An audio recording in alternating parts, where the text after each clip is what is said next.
Hi guys, in this video I want to talk about the cognitive and mood effects of doing keto and intermittent fasting.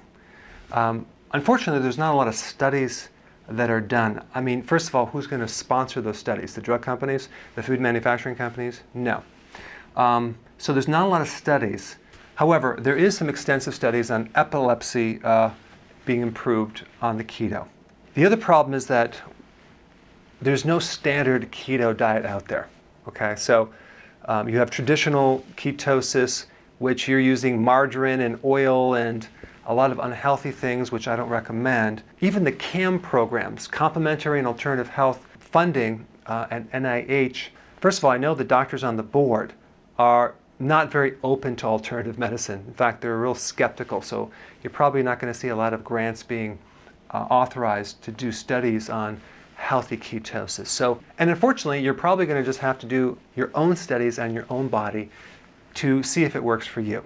Now, if we flip it and look at the studies done with people with high blood sugars and high insulin, we can clearly see that doing high carb is not good for the brain, causing dementia. It actually causes atrophy of the brain, shrinkage of your brain.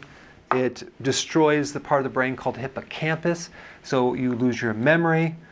So we know on the opposite extreme that being a diabetic is not good for the brain and your memory and your mood. Now let's say someone has hypoglycemia, low blood sugars.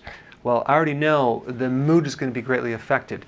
Irritability, anxiety, and definitely sadness and depression. Those are known effects from low blood sugar, and that could be coming from the insulin resistance, okay? Because the body then makes more insulin to shove down that blood sugar, but it could be like borderline.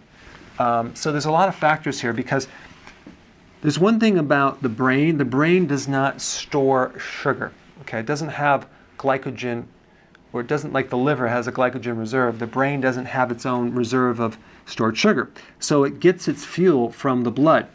So if there's low blood sugar, then the brain suffers. You can get headaches, migraines, and a lot of mood disorders. And I know from personal experience working with thousands of people, when you fix this blood sugar, you see their mood elevates greatly. So I know it's true. But of course, we don't have the studies yet.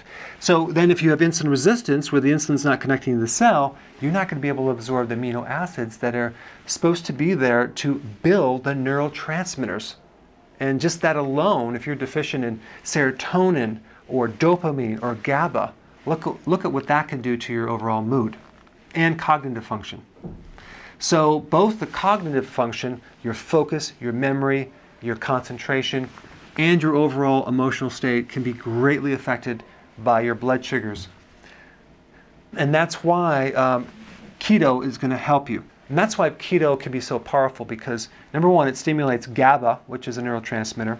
It actually reduces inflammation in the brain and throughout the body. And if you add intermittent fasting in there, you can greatly improve insulin sensitivity, thereby absorbing the amino acids and making the neurotransmitters again. In fact, intermittent fasting will cause the regrowing of neurons. You can actually build brain tissue by doing intermittent fasting and reduce the amyloid plaquing that's involved in dementia. So rather than wait for someone someday to fund research, do your own research on yourself, try healthy keto intermittent fasting, and see how it can affect your cognitive function and your overall mood.